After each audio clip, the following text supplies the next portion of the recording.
Hey, what's up, guys? So, for those of you that follow my channel, you know that I'm a Switch collector, and I randomly decided to just finally scan my products in, not my products, my games in the Game Eye app.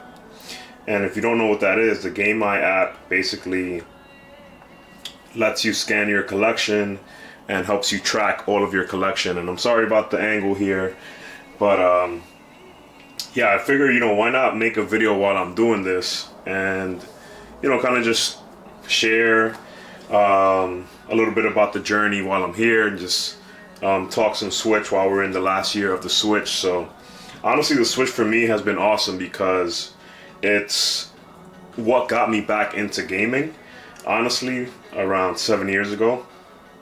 And I didn't fall out of gaming because I stopped liking it. I just, started to grow up and graduated college and then fall out of the gaming world, but definitely got back into it once I started to get cozy. And yeah, but if you don't know what the Game Eye app is, this is what it looks like. And yeah, you can scan all of your games for every console, Switch, PS5, PS1, PS2, PS3, and it lets you sort of like track your collection so you know exactly what you have on a financial standpoint. So it's not that I collect for financial purposes. I don't, but I do enjoy seeing how games go up and down in value, right? And so what started all of this is the fact that I opened up the game and I saw that Alan Wake for PS2 has gone up in value. So I got Alan Wake. Not sure how good you guys can see that, but I got Alan Wake for PS5. Did I say PS2? I got Alan Wake for PS5 for like $30, right? A couple of years ago, and I think I still have it sealed. And currently, according to the Game Eye app, it's gone up to $111. So, just kind of seeing that's kind of the fun part of the, collecting and the anticipation part of things, like seeing if something will go up in value. And when it does, it's like, it feels good. It feels good. So I got a bunch of games here. I'm not even sure how many games I've scanned already, but I'm just kind of going back and, it's got me reminiscing on how big of a collection the Switch has. And I don't even have that many games relative to what's, in the Switch library.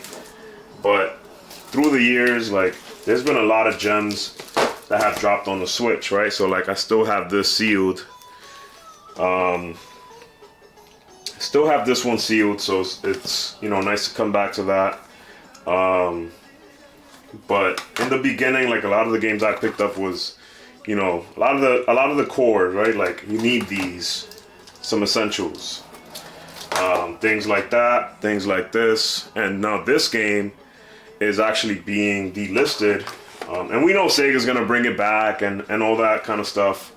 I'll just show you guys as I scan. So we know that Sega's gonna bring the collection back in some capacity, right? But just seeing how big the Switch collection of games is actually insane. It's not the most powerful console in the world. It's not, the best hardware wise, but sales wise, it did what it had to do, folks. It did exactly what it had to do. And we know this game's bundled in every single Christmas Switch bundle. But through my years of collecting, I got games from a whole bunch of different places. So Amazon was one of them for sure. Best Buy was definitely one of them for sure. Let's see. Amazon, Best Buy, GameStop for sure. I feel like GameStop gets a lot of shit, but honestly, man, if you look past a lot of the garbage from GameStop, which is mostly them trying to sell you their membership, especially now, like with the PS5 Pro, you need a membership to get certain things like the the disc drive, right? I had to show my PS5 Pro membership for the disc drive. I really wish I got into Mario Maker. Just still have it sealed. But yeah, GameStop is definitely, I didn't even know I had this. Luigi's Mansion 3, wow. See, that's another reason I'm doing this, is because there's a lot of games I kind of just forgot that I had in my collection. But yeah, Amazon, Best Buy, GameStop. If you are, you know, in the tri-state area, you're ever visiting New York, if you want some kind of more obscure gems, then you can check out Video Games New York. Shout out to them. This is definitely not sponsored, but I got a lot of physical gems from there. Got this digitally, so I never opened it. This one, I never got around to beating it. I got kind of bored, not gonna lie. Second copy of Super Mario Brothers 3D All-Stars. Can't beat that. So I got 2 copies of those. Really wish I bought that digitally as well, but it's alright. I'll just open up the stack. But yeah, guys, so lots of gems on the Switch for sure. Like, if you just straight up like gaming and I don't know why I have 2 copies. If you straight up just like gaming and you know you like different types of games, then the Switch has a fire library, man. And I feel like, you know, there's some games that I bought 2 copies of. Astral Chain is not one of them, but I wish that it was. Should probably get around to that. Let me actually make a stack of games that I want to get around to as well, because my Switch games have not been getting the best treatment. They've been kind of getting neglected with PC and PS5. And shout out to Games. This is another thing that you got to put up with GameStop. The Xenoblade Chronicles, the Turn 2 Torna. They gave me this crap. Horrible. So that's probably the only game I've ever bought like that. Xenoblade Chronicles 2. Got kind of stuck on Xenoblade Chronicles 1, but I intend on getting through them in the future for sure. I know it's a great series and a great franchise. What else we have here? Chrono Cross. And yeah, guys, so Switch was definitely my gateway drug back into gaming, and I learned a lot of lessons collecting throughout the way, right? And one of those lessons is that Shin Megami Tensei games don't really hold their value, because, you know, even though it's Atlas and things like that, their games become pretty accessible, pretty affordable, I would say. Accessible and affordable, right? Like, as soon as Shin Megami Tensei 5 Vengeance came out, the got some limited run Shantae gems here. As soon as the original, the remake for Shin Megami Tensei 5 Vengeance came out, it went on sale. It went right on sale a few days later. Not a few days, but a couple of weeks later. And, you know, those games aren't hard to find, contrary to, this is the one that I really want to try out, actually. Yeah, those games don't really go up in value, contrary to what people think. And, oh, I got 2 copies of this. So, yeah, learned a lot of lessons about collecting. This is definitely the console that I started collecting hardcore like this for. There's no other console that I've ever collected like this for. And the reason for that is because when I got back into gaming, I started to backtrack with 3DS, and I do have a little collection of 3DS, nothing crazy at all. But I, you know, just started to buy the games as they came out. You know, I'm working an adult job now. I'm not a kid, so I can kind of just afford everything that I want. And so my collection grew really fast because of that. I got really into collecting. I got really into just buying the games as they released, and then you get to see how the values go up and down through time, how they become less accessible, and less accessible, reprints, things like that. So all sorts of things happen, right? And you never really know. What I learned is that you never really know which game is going to, you know, go up in value or didn't get enough prints out there. Also got some of these bad boys as well. So there's a whole plethora of things that go on, but what you never want to do is think that every single game is just going to go up in value, because that's definitely not the case. So yeah, I got some Pokemon like these. I should have never like hoarded these, right? I got 2 sealed copies of Brilliant Diamond, Shining Pearl. I got 3 sealed copies of Let's Go Pikachu. Don't really know what's gonna happen there. We know like Pokemon games are forever easy to find, but you know, sealed is a different conversation.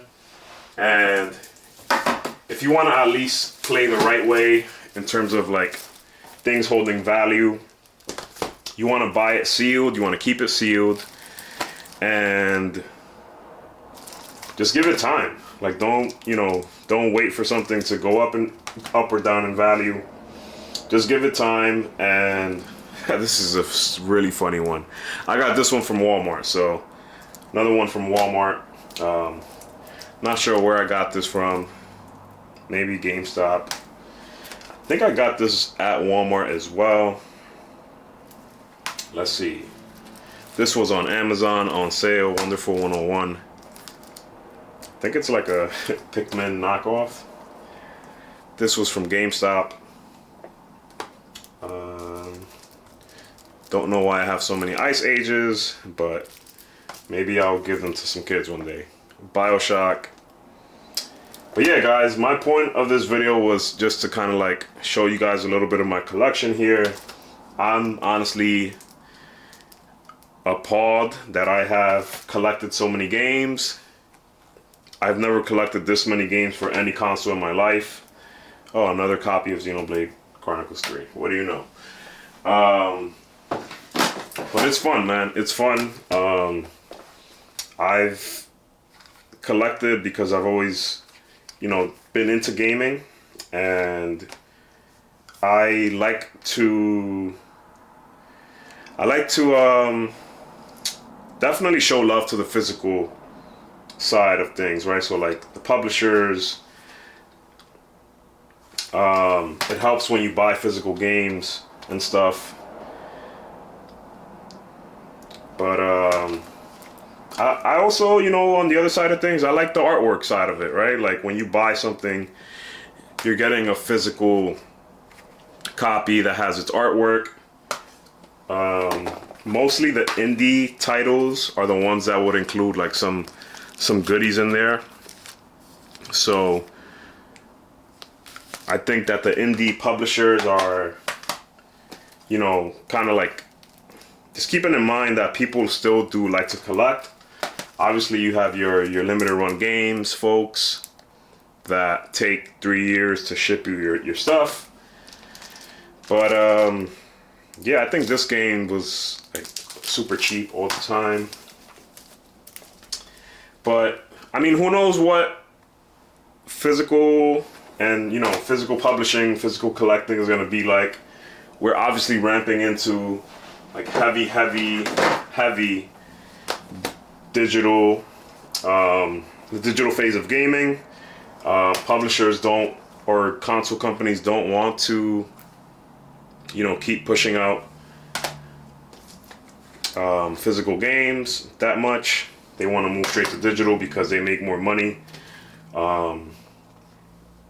They ultimately make more money, right? Because they don't have to use a middleman like a GameStop, sell it to them. They could just sell it on their platform, make their money, and keep going. Another thing I learned is that as, you know, as games come out, right? One of the things I've learned is that as games come out, and if you're watching this long, I appreciate the hell out of you.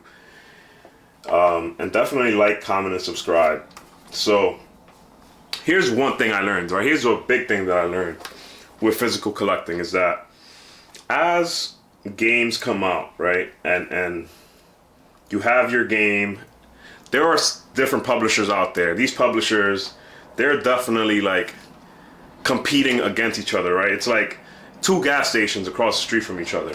They're competing for each other. I don't know if that's the best analogy, but let's just say Power Rangers, right? I'm a big Power Rangers guy. I'm a 90s guy. Power Rangers is the shit, right? Power Rangers is the shit, right? Cool. So I bought this game as soon as it was out. It was the base vanilla version that only came with, I already used that code, so whatever. So yeah, I paid like 30, 40 bucks for this, cool, whatever. But then this copy comes out, I think at Best Buy?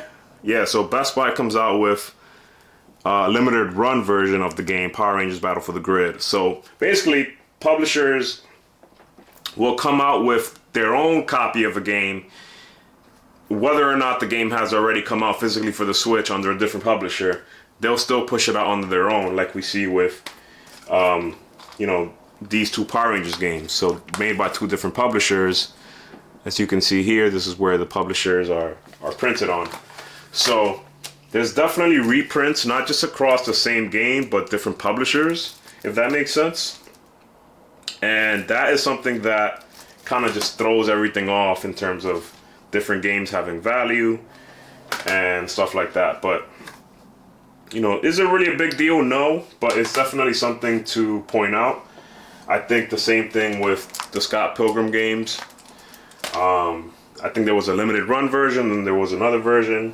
Or limited run themselves have two different versions. I'm not sure what that was about.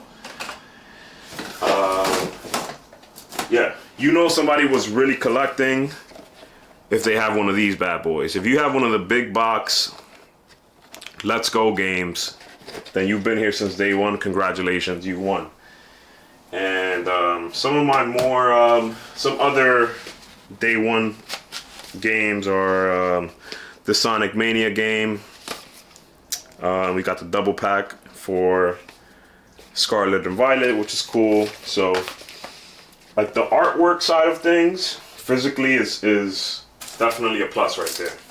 This is really one of the weirdest games I have in my collection. It's a shoot 'em up, beat 'em up with pennies, but yeah, guys. So that was mostly it. Definitely appreciate you guys on this journey with the Switch, and I've gained a lot of cool followers from you guys that watch the videos, that watch all the Switch videos. I don't just talk about Switch, but yeah, it's definitely been something that has grown my channel. So this is what I'm talking about here, right? Scott Pilgrim, both limited run games, but two different variants. So, you know, is it good? Is it bad? I don't know, but to me it kind of like confuses the consumer, right? From a collecting standpoint, it makes it to me a little bit sloppy, right? It's like, why are there so many different copies of one game? So with other consoles in the past, it's like, all right, you want to collect the entire library of something, right? For N64, I believe there's a fixed amount of games for the N64, right? You get those games, you're good, you got the collection. But now with this, it's like with the Switch, there's so much, you know, there's so many different variants. There's a lot of shovelware too. So, you know, there's a lot going on for sure. I would say that Best Buy has probably been one of the places that I got most of my games from, I'll be honest. Up until like after the pandemic, they sort of fell off, honestly. They had a lot of limited run games, so they had a ton of limited run games. I guess they had a contract with them or whatever. And yeah, they push out a lot of really good physical games under limited run for the Switch. So yeah, guys, I mean, let me know what your favorite part about collecting for the Switch has been. Love, love, love collecting for the Switch. Am I doing it a lot these days? Not so much. I really feel like I have a lot and I still have some more to go, but I feel like I have a good chunk of games. And I'm happy that these are going to be backwards compatible for the Switch 2. So that's exciting. I do wish Nintendo would introduce some form of achievements. That's something that I really enjoy in gaming is achievements, but we don't have that. And yeah, guys, so appreciate you guys for watching. Sorry my head was cut off, but I'll make sure to have it in the next video. Until next time, peace.